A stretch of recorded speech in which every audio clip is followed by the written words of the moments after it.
What's happening, cabinets? It's me, truly the dumbest. And today, I have a new video. Yeah, I got a video. It's been a minute, of course. Um, but here I am. I'm back. So, let's just get. I'm just gonna get right into this. I don't want to postpone anything as long as I possibly can, or something like that. So, every year, or not, I guess not every year. Last year, behavior for their mid chapter or their anniversary mid chapter, they did, of course, the very now I guess controversial. Would it be considered probably controversial? Meta or perk meta shakeup, and of course, it was a controversial hit. I think a lot of the aspects of the rework were good. A lot of it were bad. A lot of it was interesting. A lot of it was fun. This year, however, they said they weren't going to go for a whole perk meta shakeup, but they were going to still, of course, be reworking a few perks. They're still going to be throwing a bit in there. And of course, this time around, we got Nick fucking Cage. We got Nick Cage, baby. We're getting Nick Cage for the mid chapter. Absolutely insane. Bonkers, and I love it. I'm so excited for it. That being said, though, as I just said, they are going to do a few perk reworks. So I've decided to throw together a small collection of perks that I would like to see changed. Now, for the most part, these are minor changes. These aren't too big. At the bare minimum, there's going to be a light rework. It's still going to have the same features as the perk originally. But of course, it doesn't matter how big or how small. It just matters how stupid or how good it is. That didn't make sense. I don't know what I'm going to say anymore. Let's just jump straight into it because I just want to talk about these ideas because I'm a big fan of all of them. Not biased, I swear. All right. Before we get into this, though, I want to explain. I want to mix it up a bit.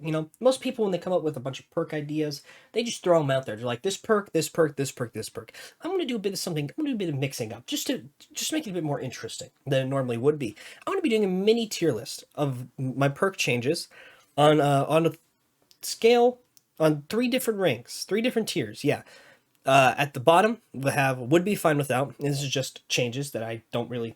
That would make the perk better and are, I think, healthy changes that should be made, but not really needed. Not really necessary to make it better or make them good at all.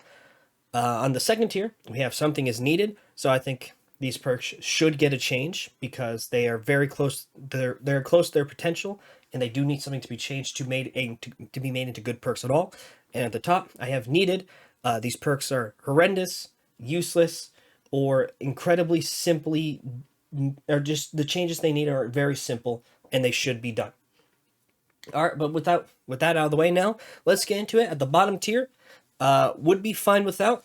And my very first change I would like to see happen is barbecue and chili. Now, of course, barbecue and chili was one of those perks hit by the perk rework last year, and ever since it hasn't been the same. It's still a decent perk. It's not horrible. It's an okay aura reading perk. But the change was significant enough to just plummet its usage rate.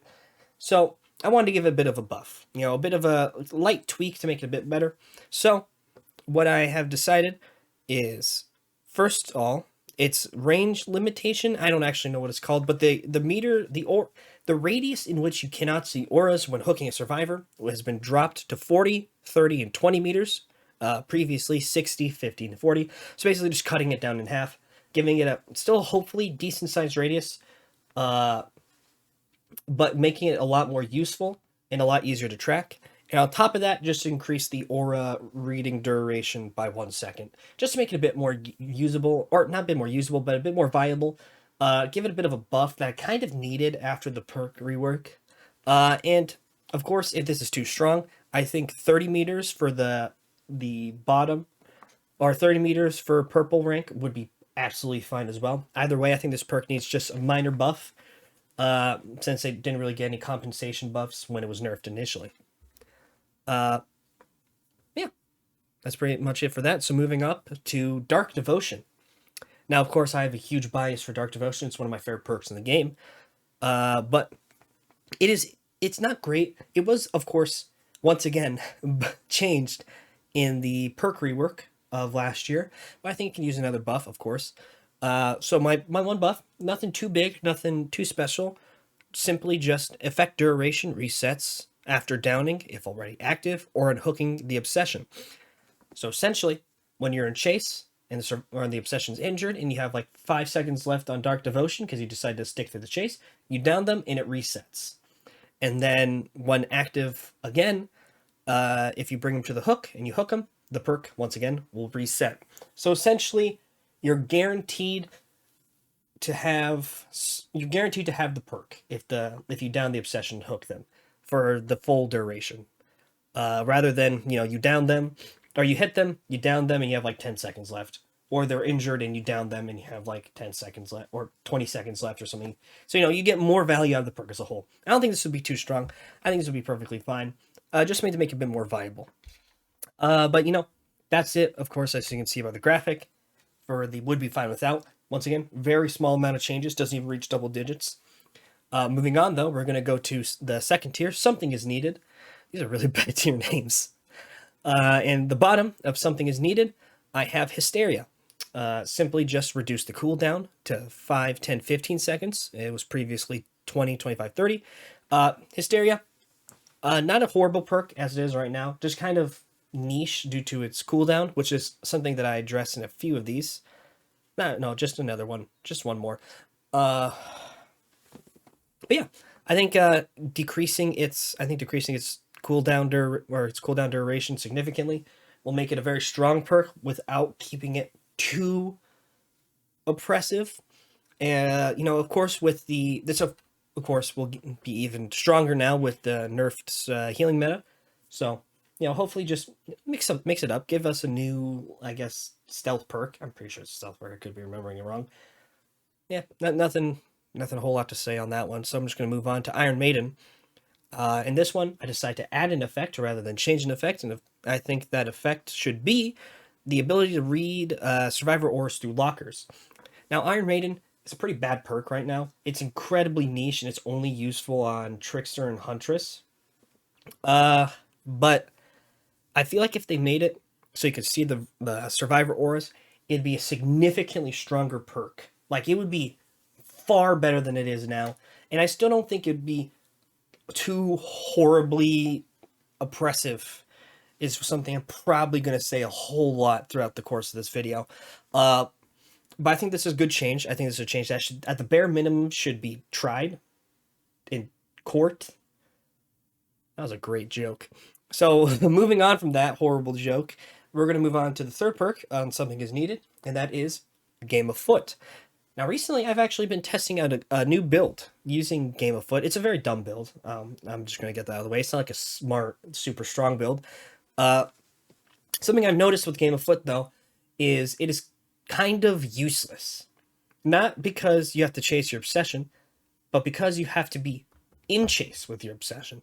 So I worded it pretty badly here, but I think when or after leaving chase with your obsession, the ability to gain a speed boost after breaking a pallet lingers for 15 seconds. So basically, survivor drops, or there's obsession drops a pallet on you. You try to do a mind game, they just leave the loop, you leave chase. Instead of the perk just deactivating, you have 15 seconds to break anything in the area. And then you do that, you're going to get your speed boost. Probably a bit of a niche application nonetheless, but I think this would be a very nice and healthy change to make it at least decent. Another thing I didn't add here, you could probably also give it like a 7% speed boost rather than a 5% speed boost. I didn't really think that was necessary, though. I think the 15 seconds after leaving chase is fine. But moving on to a perk that I'm surprised hasn't been touched at all because it is horrendous as it is right now, and that's Oppression. Now, personally, I actually really like Oppression. I think it's a fun perk idea, but man, that cooldown is awful. And at first I didn't really understand what the perk did, because it makes the three most progressed gens regress, and if a survivor is working on that gen, they'll get a skill check that they have to complete.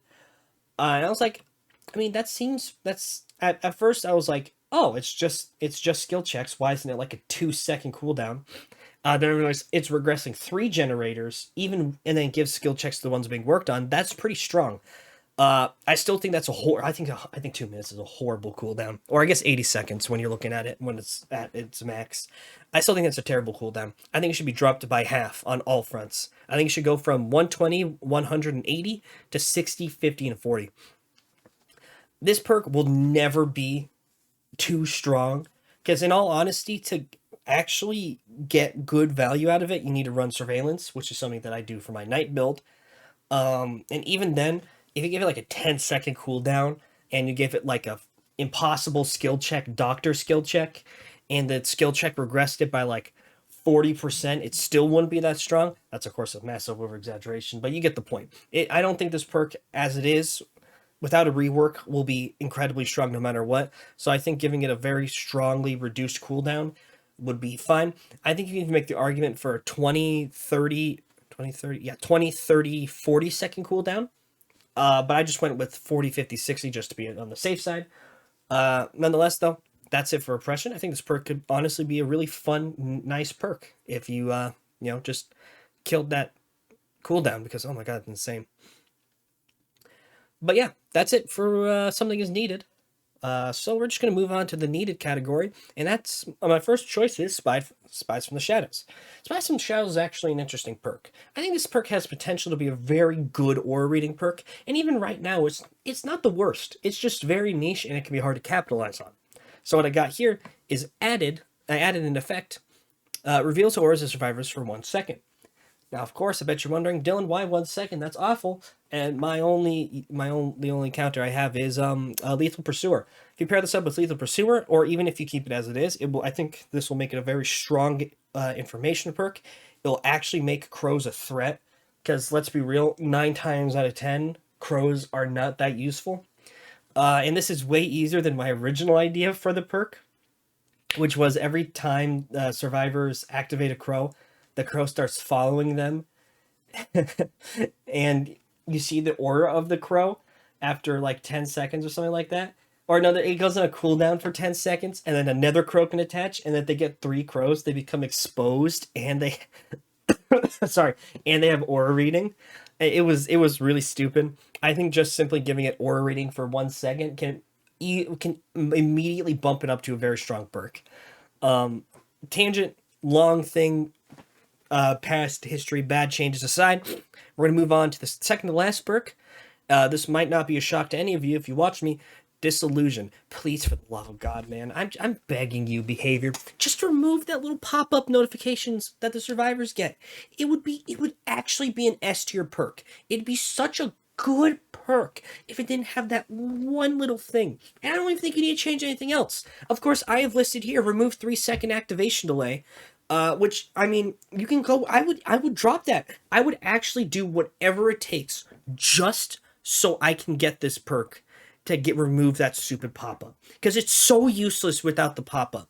9 times out of 10, you're not going to get value out of it. You're going to get value out of people avoiding it, or they're just going to play it smart. And then, it would just, dude, we would be living in a utopia if this perk didn't have a pop-up for survivors. It'd be a fantastic chase perk. It'd be incredibly strong. And it already has like 6 limitations as it is. There's a 3-second delay. It's got a kind of short open duration. It has to be a vast vault. It's got so much shit. It has to be in your terror radius. It's already got so much shit against it. You can just remove the pop-up and you immediately make it so much better. I don't even care if, like I said, I don't even care if you have the 3-second activation delay. Give me that pop-up notification. Don't give the survivors that. They don't need it.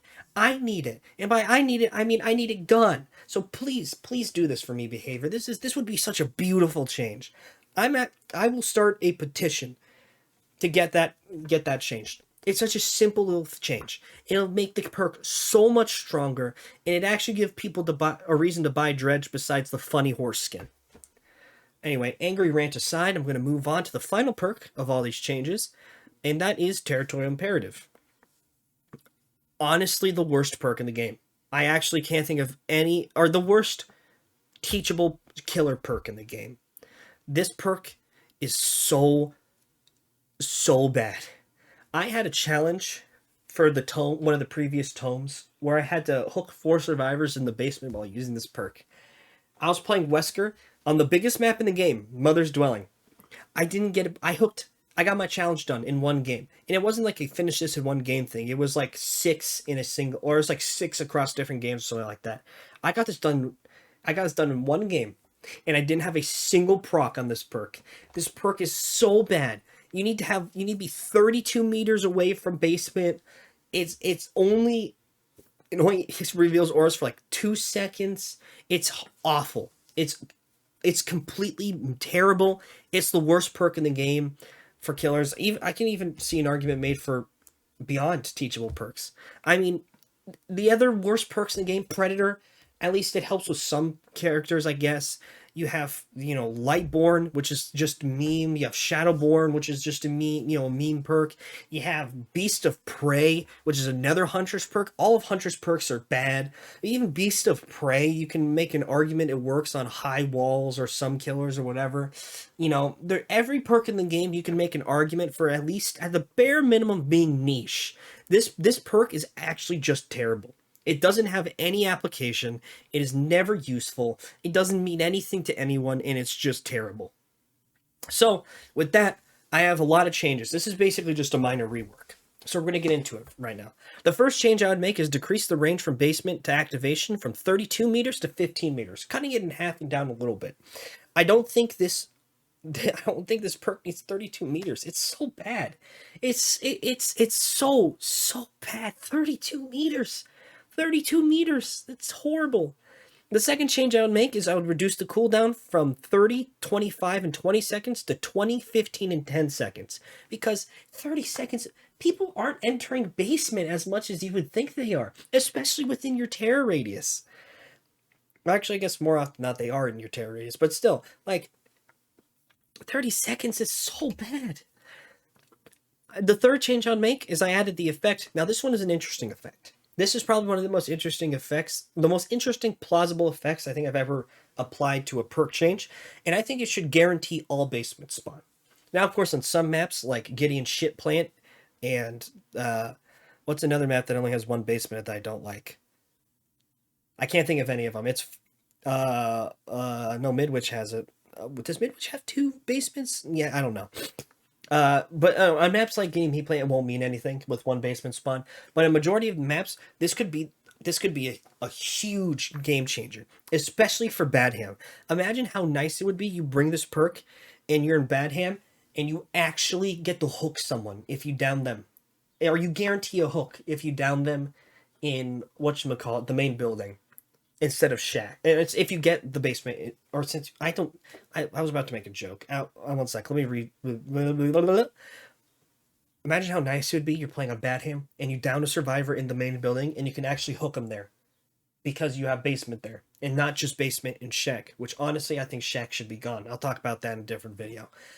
I think this change will be such a nice quality of life change. It still won't make the perk fantastic, but I think it'd be nice. I think it'd make it interesting. I think it'd make a lot more basement builds usable. On top of that, I think a limitation should be added. The perk does not activate if survivor is hooked in basement. And I also did not add this, but I meant to. I think that whenever the limitations for the cooldown, or not cooldown, but for the range you have to be from basement, should only apply if a survivor's hooked in basement. So, if a survivor's not hooked in basement, survivor, you can be as close to the basement as you want. If survivor enters it, then the perk activates no matter what. Like, you can be in chase at shack and the survivor enters basement to hide, and you'll get the notification. But if a survivor's hooked in basement, you don't get the notification, no matter, or unless you're within or outside of a 15-meter range. That's it for the worst perk in the game, though. So, without further ado, I'm just going to throw the full graphic of the perks I have listed here. Are in the tier list format. And that's it. I don't know. I was about to say something, but I don't know why. That's it for this video. Now for the bit of the update part. I will not be posting any more videos for a couple weeks. I have a surgery going on soon. It's not that serious, but it will put me out of commission for a couple weeks. And I apologize for not posting after the one video I made, the Nemesis add-on pass video, because I got sick afterwards and I got busy with school. You know how it is. But once all that is done and dusted, I'm going to try to get to uploading videos weekly again, just for the summer. Maybe 2 times a week if if I feel like it. I apologize, though, that no videos are getting out. I might be able to squeeze one out within the next couple of days, just before my surgery. But And then that I won't be posting for a couple weeks, minimum or maximum. Without further ado, hope you guys enjoyed. If you did, of course, do those things that everyone else tells you. Uh, yeah, that's it. That's it. So, if you guys have any other perks you think would be, or perk changes you think would be interesting, something about this stuff you don't like, let me know. Let me know your ideas. Maybe I'll make another video with your guys' suggestions if I get more than one comment. So, without further ado, and nothing else to say, osteoporosis, muchacholinis.